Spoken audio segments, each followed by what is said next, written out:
Here's the headline up on screen. Bruce Springsteen responds to $5,000 ticket prices. Quote, any complaints on the way out, you could have your money back. $5,000. I'd pay that. Is it front row? What do you get for $5,000? $5,000. I tell you what, I'll give you $14,000. No, Hulk, that's too much. No, that's right.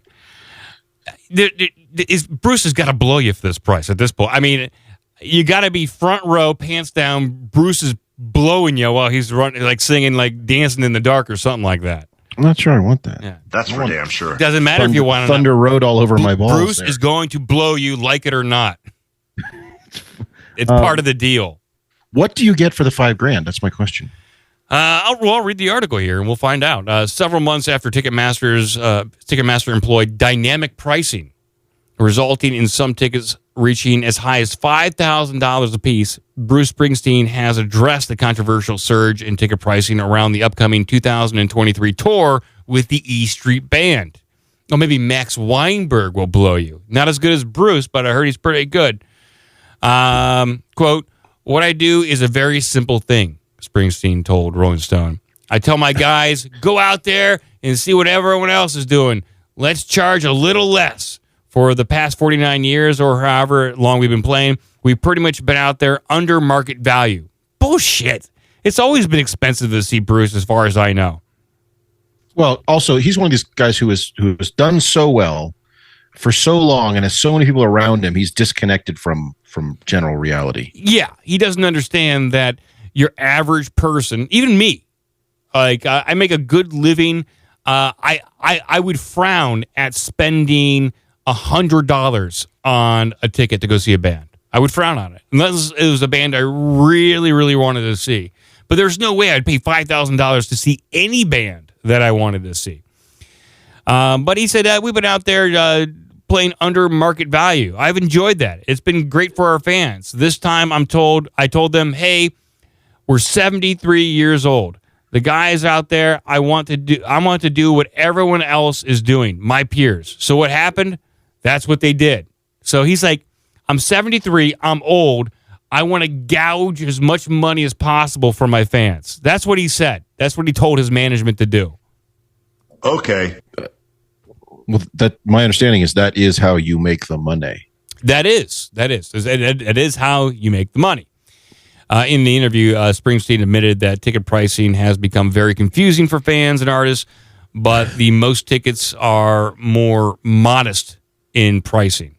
Ticket buying has gotten very confusing. It's not just the fans, but for the artists also. And the bottom line is that most of our tickets are totally affordable, said Springsteen. They're in the affordable range. Yeah, you're way in the back, standing and sitting behind some 500-pound pig goblin trying to enjoy the show. You saying the pig goblin can't afford $5,000 tickets? I'm saying the pig goblin has more money than you because they're standing in front of you. The pig goblin is blocking the view of your show. Did they say what show was this where it was up to $5,000? The Goblin. It's for next year. It's for his 2023 tour. But I mean, are there specific shows or just across the board? I think it's the dynamic pricing. And I'm going to Ticketmaster right now. I'm going to buy some tickets. It's partially like Ticketmaster and the scalpers that they probably directly work with that jack the prices. But it's also Bruce and his management company. They can set the prices. Like I know Kid Rock, he works really hard. You might not like Kid Rock, but he works really hard to keep the prices down and affordable, not just for like ticket prices, but also for all concessions. So he could make a lot more money than at any given gig, but he works directly with the venues and to ensure that his fan base can come see him, so they can spend $30 on a ticket, $20 on a ticket, and they're not spending $10 on a Budweiser. They're spending maybe $5. So Kid Rock can do it. These guys can do it too. Just looked it up. Bruce Springsteen, E Street Band. I looked up closest to you. Columbus, Ohio, March 9th. Floor seats are $978. Let's do it. Oh, yeah, that's way more affordable. Yeah, Bruce, that's way affordable, buddy. What's our cheap ones? If you're in the nosebleeds behind, so this is at the Nationwide Arena downtown, but if you're at the nosebleeds behind the stage, $136. Oh yeah, bullshit. Oh, $132, even cheaper, but that's behind the stage. Behind You're not the even stage. see the show. You can take a look at Bruce Springsteen's ass all night. Oh, that's great. No! You wouldn't see that. You probably, at those seats, probably not be able to actually see what's going on. You see Max Weinstein's bald spot. No! So, yeah. These are, so looking for the $5,000. he's not even apologizing. Oh, wait. 2,800. 2,800. Where do I sit for that? Floor seats. Row B, second row. Floor seats? Holy shit. So two of them. All of it. Two of them are $5,600. So if you want to take the missus to see Bruce Springsteen's second row, not even front row, almost $6,000. Yeah, he goes on to say that shortly after tickets went on sale, Ticketmaster defended its pricing model. Variety reports the company claimed that about 11% of the tickets were sold at the platinum price, which with only 1.3% reaching $1,000 or more. Additionally, majority of tickets sold at fixed prices ranging from $60 to $400 before service fees. And those service fees will probably just double everything. Front row seats, $2,300. 2301. Row A. Oh my God. This is what I want. This is what I need. I wonder if you can scout him to Hulk Hogan. Well, I mean, that's not the only act getting in on some of this stuff. So Bruce Springsteen, not apologetic about it, will charge $5,000. We'll do it. Comment in the chat from Gumbo Pie. For $200, you can stand over the urinal and hear the echoes. I would take it. He also suggests you could buy a Plymouth Laser for that price. You could. You could easily buy a 1992 Plymouth Laser for $200, maybe even $400. Oh, I thought you meant the $2,300. No, $2,300. Wait a minute. Was it a gold-plated Plymouth Laser? Yeah, that's a So how about this? How about you pay the $5,000 for these seats? You go up there and there are no seats. There is a 1992 Plymouth Laser for you to sit in during the concert.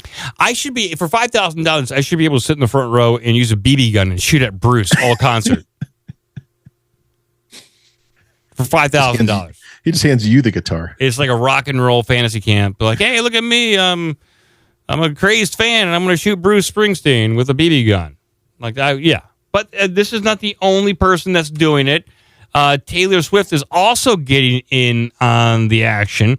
Taylor Swift tickets resale price hits $20,000 for Kansas City concert. $20,000. $20,000. All right, I gotta look this one up. Taylor Swift. Fuck!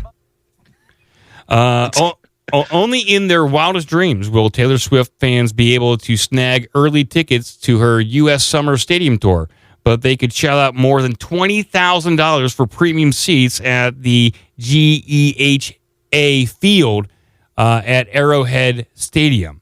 Hundreds of thousands of Swifties, I guess that's what they're called. Is that what they're called, really? Swifties, hoping to get tickets on Tuesday and Wednesdays in two pre-sale events through Ticketmaster Entertainment, came up empty-handed because of high demand and website malfunctions. That means that the scalpers had an API and they did all these commands and bought up everything, and so they're going to resell them. Then I just looked it up. So when you look up Taylor Swift stuff for next summer, it just says no tickets. No tickets. Okay. Then Ticketmaster canceled Friday's public ticket sale event for Swift's upcoming tour, including 2 stops at the Arrowhead Stadium in Kansas City. Swift's The Eras Tour is set to come to Kansas City on July 7th and 8th. However, fans can opt to get tickets through the resale market as of Wednesday night. Tickets on StubHub listed the most expensive ticket at the Arrowhead Stadium for $20,000. What? Well, $20,521. Oh,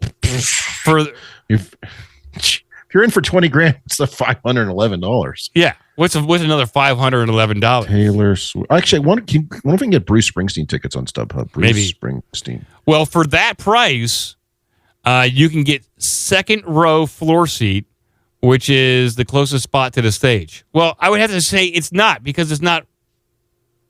It's the second row. It's not the first row. It's not the first row. What the hell? Yeah. Yes. Other first level seats at the Arrowhead Stadium started around $1,600, and lower seats and go down to like $900. So this is all crazy. All right, so Bruce Springsteen, that same concert, Columbus, Ohio, March 9th, $3,072. So they're more expensive on StubHub. This is like, so all these big rock shows, it's no longer for working class people. It's no longer for middle class people. It's all for rich people at this point. It's all just for rich people. It's all it is. Like, you got to save up for a year to go see Bruce Springsteen. That's it. Like, no vacation, no anything else. No, there's no Christmas kids because we're going to go see Bruce.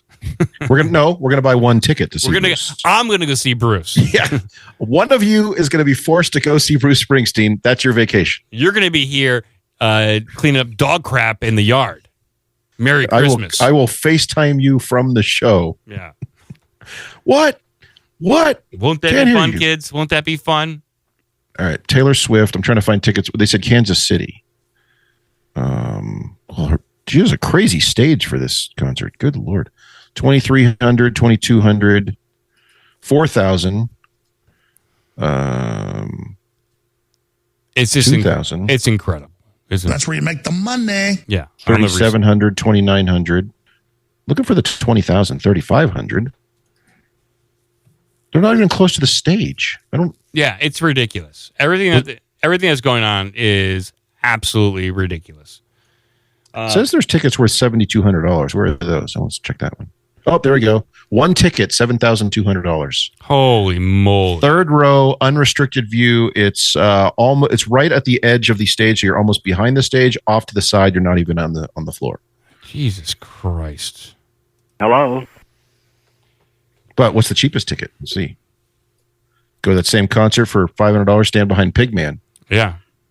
8,737,540,000. Trump just buying up all the tickets. Ah. Actually, that would be the sort of thing that like an Elon Musk level billionaire would do. I'm going to buy all the tickets for the concert. There's one guy in the back. Yes, one guy. Trump's in the back there dancing. Can you put up a animated GIF of Trump dancing? Because I love seeing Trump dance, and I think everyone else does too. Oh, you like the where he tries to dance along with the music? Yeah, I want to see Trump dancing. Oh. He loves to dance to Bruce Springsteen and Taylor Swift. Yeah, there he is. Look at that guy move. Look at him. Look at those moves. Look at that. Trump is dancing on the screen. Look at that. Look at it. Oh, there's plenty of these. I got another one. All right, check out this one. There he is. He's dancing to Suck My Dick. How is he dancing without moving his feet? I don't know. He's got a good move, though.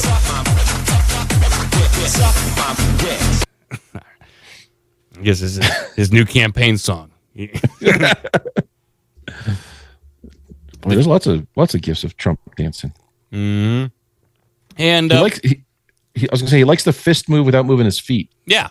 I mean, I dance like that sometimes. Right, what is this move? That's the I'm pumping off two guys in the bathroom move.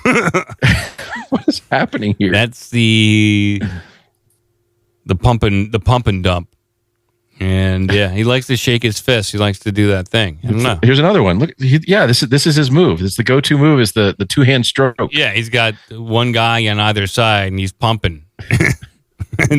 That's what you do. Huh.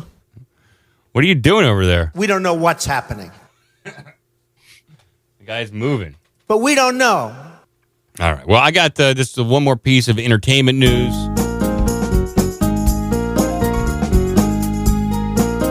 We haven't touched on entertainment news in a while, and might as well do it.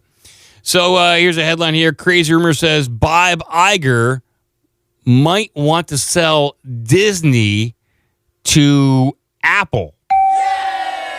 So, the most recent CEO of Disney, he was only in for about a year and a half, 2 years, and he just got fired. They brought back the old guy, Bob Iger, and now it looks like the head of Lucasfilm, Kathleen Kennedy, looks like she's going to be exiting Lucasfilm next summer after she ruins Indiana Jones. And so there's doing another Indiana Jones now, too? Indiana Jones 5. She's going to ruin that one. They're going to transition over from Harrison Ford Indiana Jones into a brand new female-fronted Indiana Jones franchise. That's the plan.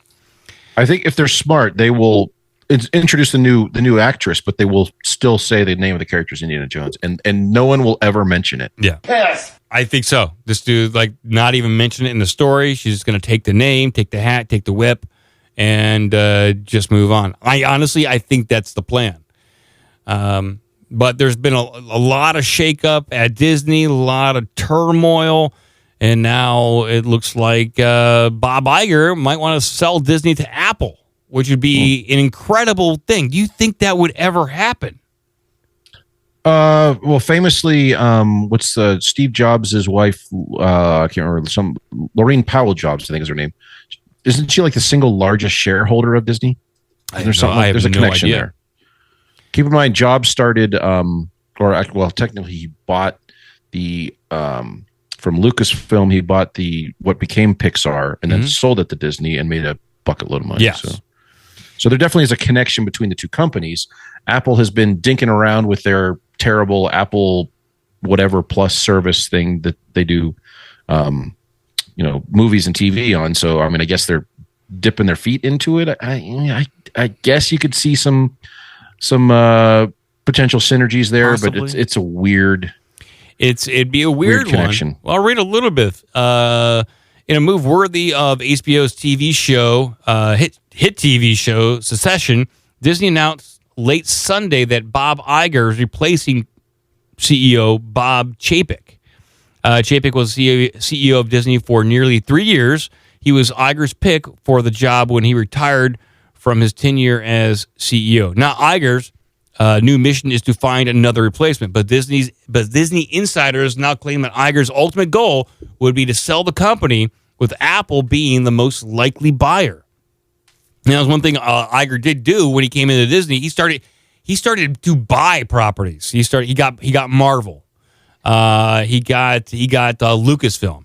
He convinced George Lucas to give him Star Wars. And so maybe he's just like at a point now, it's like, well, I bought enough. I'm just going to sell the thing now. That's my job. We have seen speculation in the past that either Disney or Apple would be interested in such a deal. Previously, Iger noted that Steve Jobs was a close friend. Disney-Apple merger might have been on the table if it weren't for Jobs' untimely death in 2011. With Iger's return to Disney, insiders are already speculating that his mission might be to sell the company. And Apple's name is popping up again. One such insider talked to The Warp, saying Iger will sell the company. This is the pinnacle deal for the ultimate deal maker, the unnamed insider claimed. Well, I think they got to do something, and a sale might not be out of the realm possibility. The new Star Wars theme park at Disney is not lighting it up. It's not doing too well. They made horrible moves in the decision with Lucasfilm by focusing only on their new characters, not writing good stories, and creating so much bad will with the fan base that they've all but abandoned Star Wars. Even with the new series, Andor, which I have watched, that new Star Wars series, Andor, is done amazingly well. It is, to me, the best Star Wars. The best Star Wars product that they've ever made. It takes place during the rebellion, and that one guy, Cassian Andor from the Rogue One movie, he's the star of it. It goes into the politics of the Empire and the Imperials, how they try to control different systems. It's like a part detective thing, a part caper series.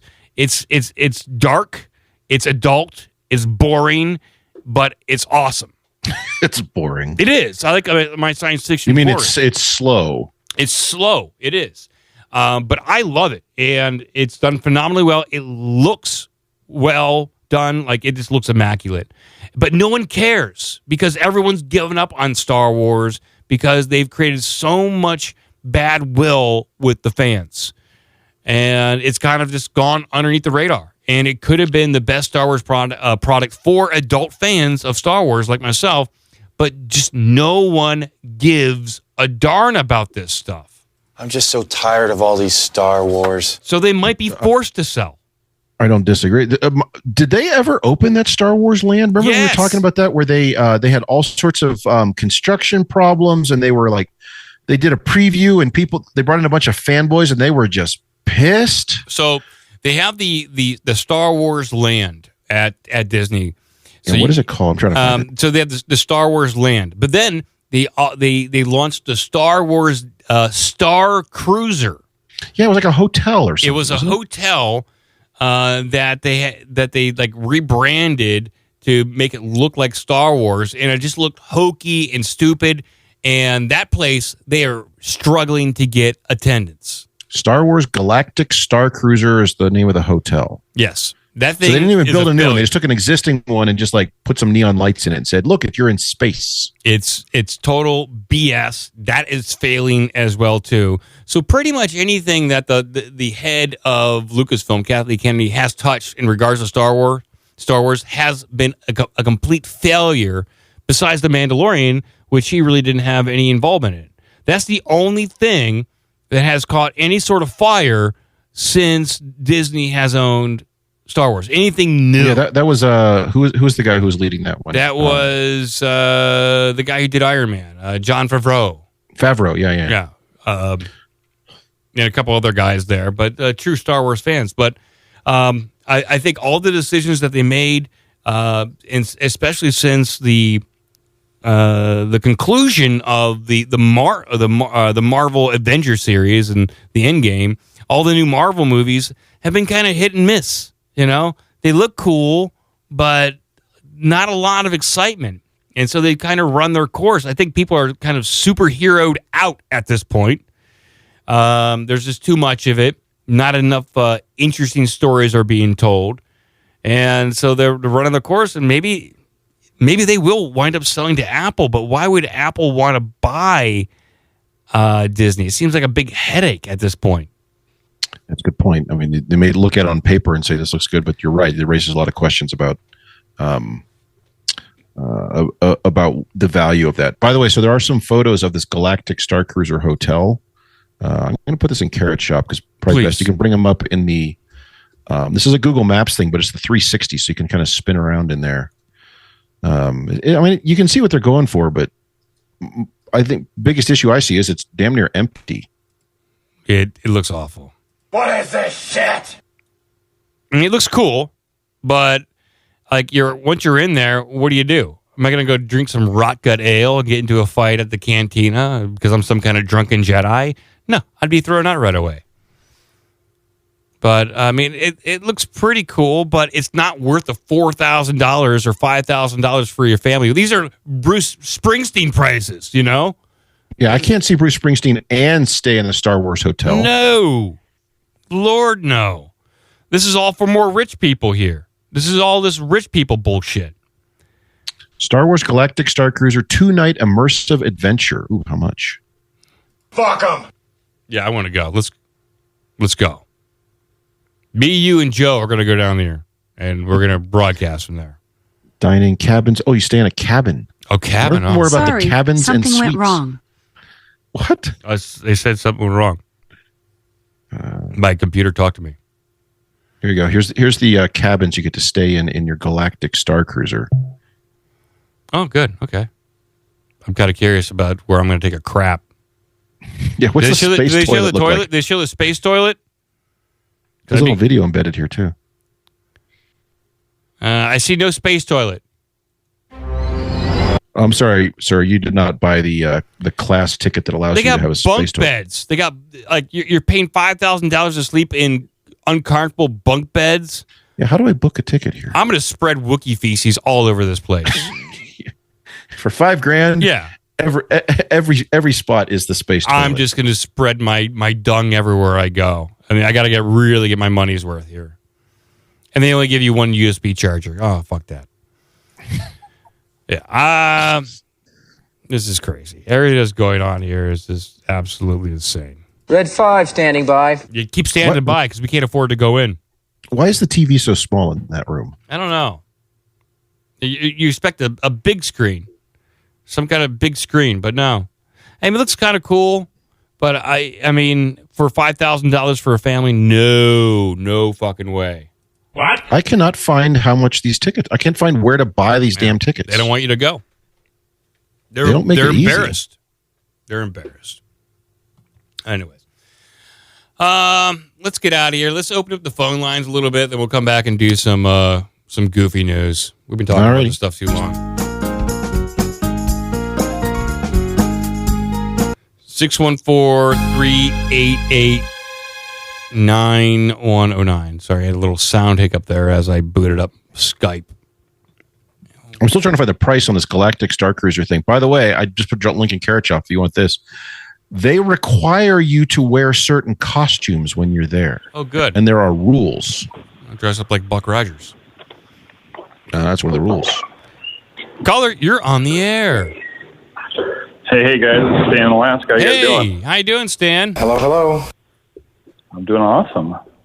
Yeah, no, I think that last caller, the idea for 2 hours, Alex Jones, sounds good in concept, but I think you got to put your own footwork in there, collect all those clips yourself. I got them all. It's just I got to put them together, edit it, and I think people would tune in for like the first 5 minutes and then be like, "Okay, enough is enough." It's kind of like his regular show. Yeah, you can only tune in for so long. Yeah, I get that. what's on your mind, Stan? Yeah, that show Andor. So I've been watching that with my kids. My teenage daughter really likes it, and it's actually I think it's a very good show. And, yeah. I think that Kathleen Kennedy lady, she keeps her hands off it, just like suppose she left her hands off The Mandalorian and probably Rogue One. I think those are really good Star Wars things because they're space westerns. That's what these things are, and they're really good. There's some real violence that happens in Andor and some adult things and just I like to seeing people interacting with the Imperials and the Empire and how heavy-handed they are, and it's just a really well done story. It's laid out pretty well. There's some excitement. I'm not sure how far along into it you are, but so far, it's held my interest. It did take me to get past episode 2. You had to buy in order to be completely invested in the story. Because it is a little slow. And that's, for me, I love the slow aspect of it. I think that's, for me, I like the whole kind of campaign thing about it. It's like it's a long story. And there's lots of little details. And I like to watch and be in it for that. So that's one of the things I like about this, in that just the grunginess of it. And Andor, they've made him pretty bloodthirsty. Well, he'll just pick up a blaster and just blast somebody and not even be thinking about it, much more than other characters in Star Wars. So it's on that kind of front there. And the backstory with the Imperials and all that kind of stuff. And my daughter, I don't remember the one guy that is, he was that one cop, that one cop guy that then got demoted, then he got this other job. I can't remember what his name is. Yeah. What his position is. Anyways, my daughter likes to refer to him. What's his name? Steve. Steve. It is Steve. Okay. My daughter refers to him as Minecraft Steve, and she thinks that his character line is really super boring, and especially with the cereal portion where he's eating the cereal and he's like putting his finger, he's looking at it, and then he's getting talked down to by his mom. I think that storyline's kind of cringy in one little sense, but it's funny. I think it's good because it just shows there's this government bureaucrat that really wants to screw these rebels, and I'm finding a way to do it, and these other bureaucrats are like, you're not good enough and you don't need to be doing it. We got this kind of handled. And it shows all the kind of interior strife within the empire. Yeah, it's interesting to see this totalitarian government kind and see it's wheels in motion and who's really invested in it, or some people are just doing it for the sake of the job, it's an interesting dynamic. So I'm glad I'm not alone in watching it and thinking that it's pretty good. Yeah, I've got just the last 2 episodes to watch. Me too. I think so. I'm going to be watching those this weekend with my daughter, and I've been fairly. I liked the one where he was on the beach and then he got arrested. Yeah.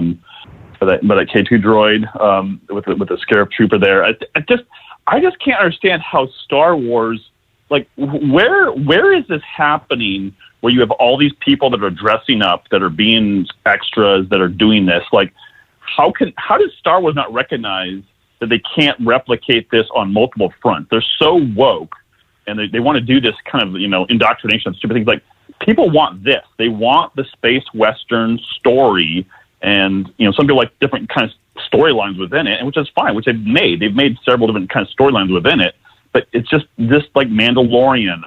They could have done better with Book of Boba Fett. Yes. They could have expanded that story and made it better. But you can tell, like, Jon Favreau did a very good job with The Mandalorian, and I think there's a slow pace to that show too. But I like it, and I think it's and it has the goofy, campy stuff. I think they've got really good music in Andor, and that's why I like Mandalorian as well. Is they got those aspects, and then.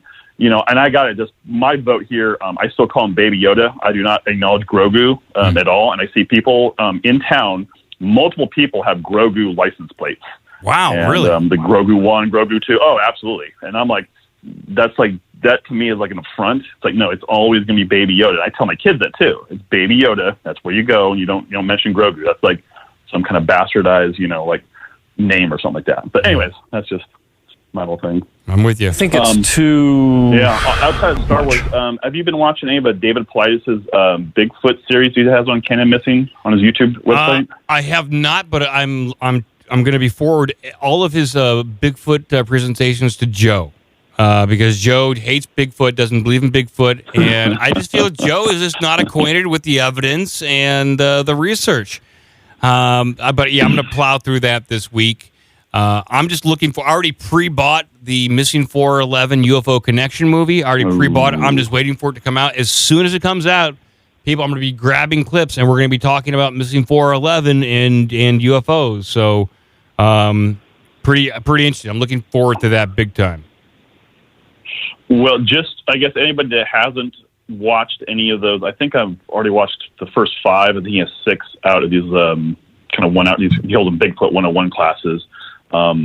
And anybody, for spoilers, if you don't want to know anything like that, listening to what he's been talking about, he has been very detailed about his investigation about, just like his books, the two Bigfoot books before he started doing Missing 411, and then the Wild Men and Giants. And there's some pretty convincing evidence, and whatever the evidence may be distorted or whatnot, there's still a connection. And there was still, I can't remember, there was some specific instance he mentioned in one of the Bigfoot 101 courses where he talked about Bigfoot and UFO linkage. Yeah. That's just like, I was like, yeah, that's kind of what we talked about. That's why we got all these pictures of it. And definitely he was talking about the transdimensional, or I guess the interdimensional ability of Bigfoot to kind of move in and out of dimensions and what's kind of going on here. And I don't care, what you believe and that kind of stuff, but like spirit world believing, there's something going on there, whatever it is.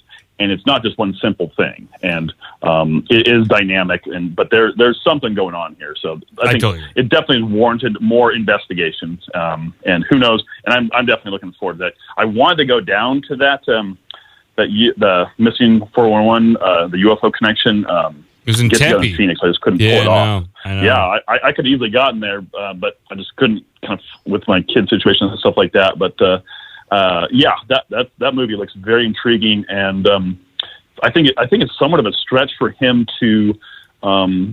Even I thought at first that it would have been a stretch for him to want to draw in the UFO world, but listening to him and all his current shows, stuff he's on YouTube, and what he does with Bigfoot 101, it's becoming obvious to me that it's less and less of a stretch for him to connect the UFO thing. Because for me personally, I see the UFO thing as almost entirely governments and other agencies working with spirits and other stuff like that, just like the Nazis did to create the Vril Society, all that kind of stuff they got involved with.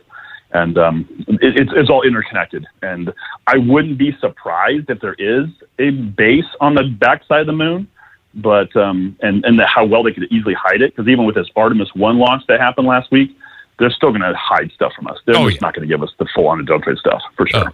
That's absolutely true.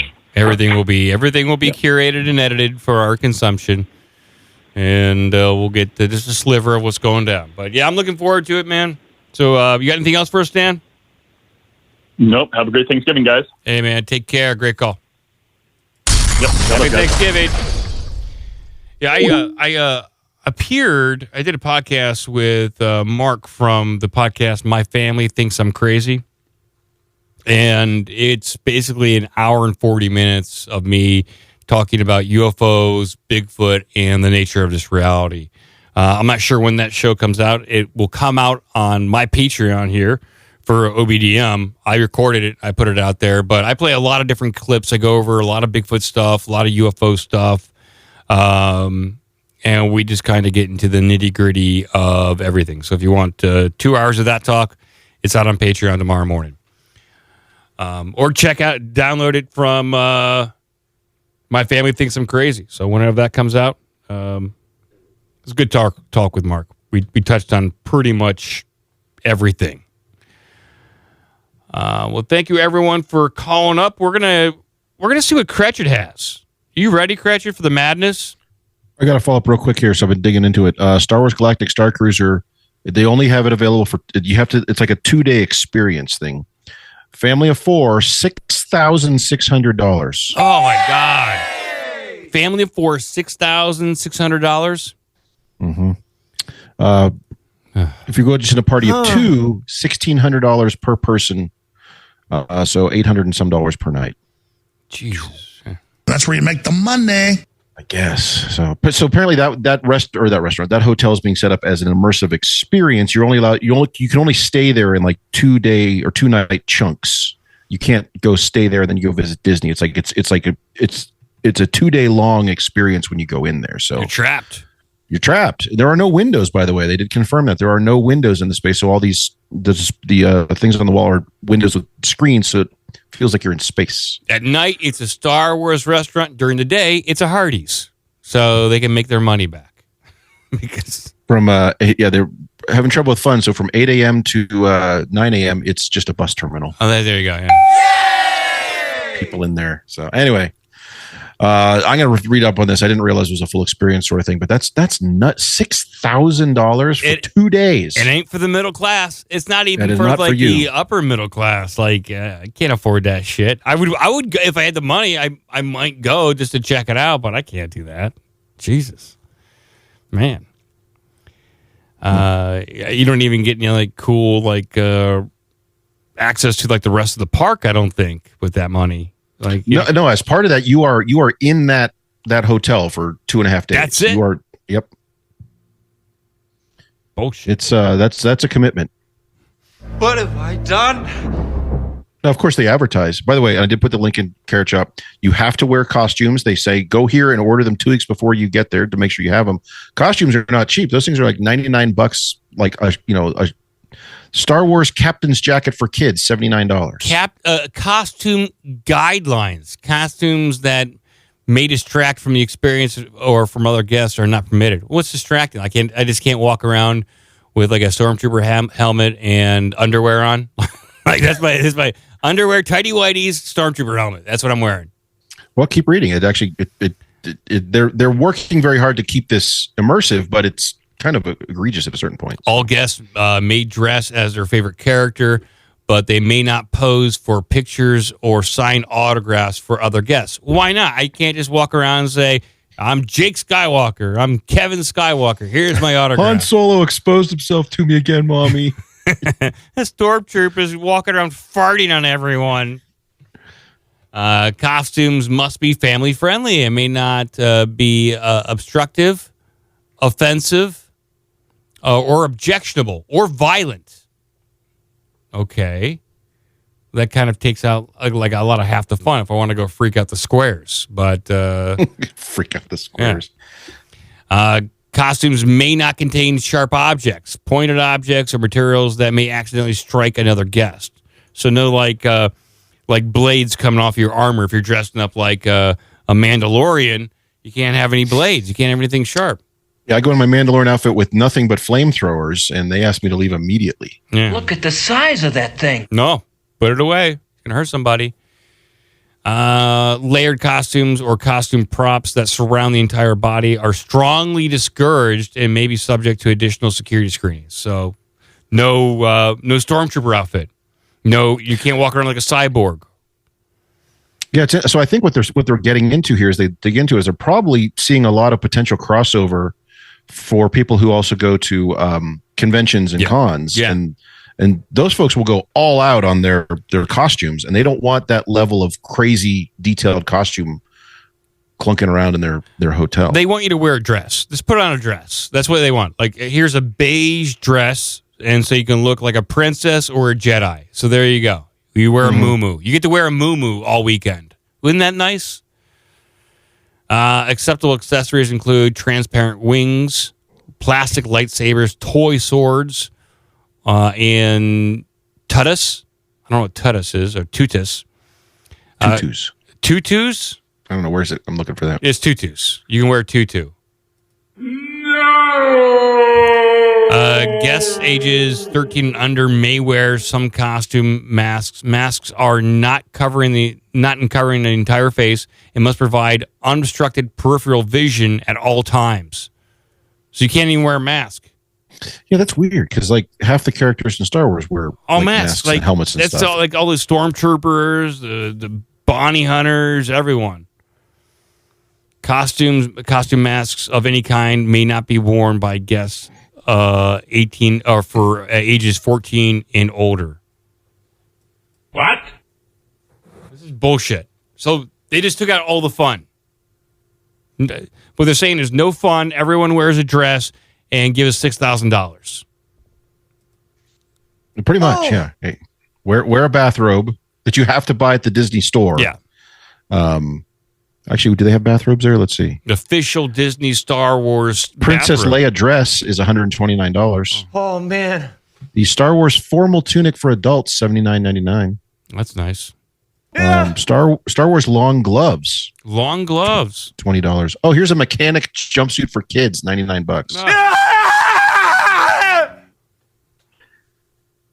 Oh God. Can you go and dress like George Lucas with that count? Of course you can. You can go and dress it like have a flannel shirt, a beer gut, and jeans. Yeah, sure. Wearing headsets as you're walking around. A few places. I think it's too much. What am I doing? Yeah, I don't know. I mean, I guess they went all in on the experience thing, but when there's rules for how you can dress, that seems a little strange. By the way, as I'm scrolling through some of these things about these people reviewing it, and there are people in costume, but like in the background, there's a guy just like in a flannel shirt and shorts. Yeah, like, that's George Lucas costume. Like, doesn't that ruin the immersive like nature of this? If you just have that guy standing back there, He's the Star Wars handyman. He was on the Millennium Falcon. He was just in the background. He's the guy who fixed the hyperdrive in episode 5.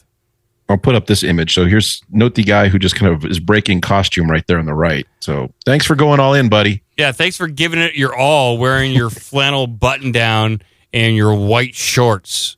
You're standing next to a Jedi and you look like a goddamn slob from the Midwest. I'm supposed to be battling the Empire here, and Bob the handyman has got his hands in his pockets playing pocket pool. All right. Okay. Well, Yeah, I don't know. $6,000's a lot, but more power to you, I guess. I think we talked about Star Wars enough. I'm just so tired of all these Star Wars. Give us an email at ourbigdumbmouth@gmail.com. Check out obdmpod.com for all the social media and donation links.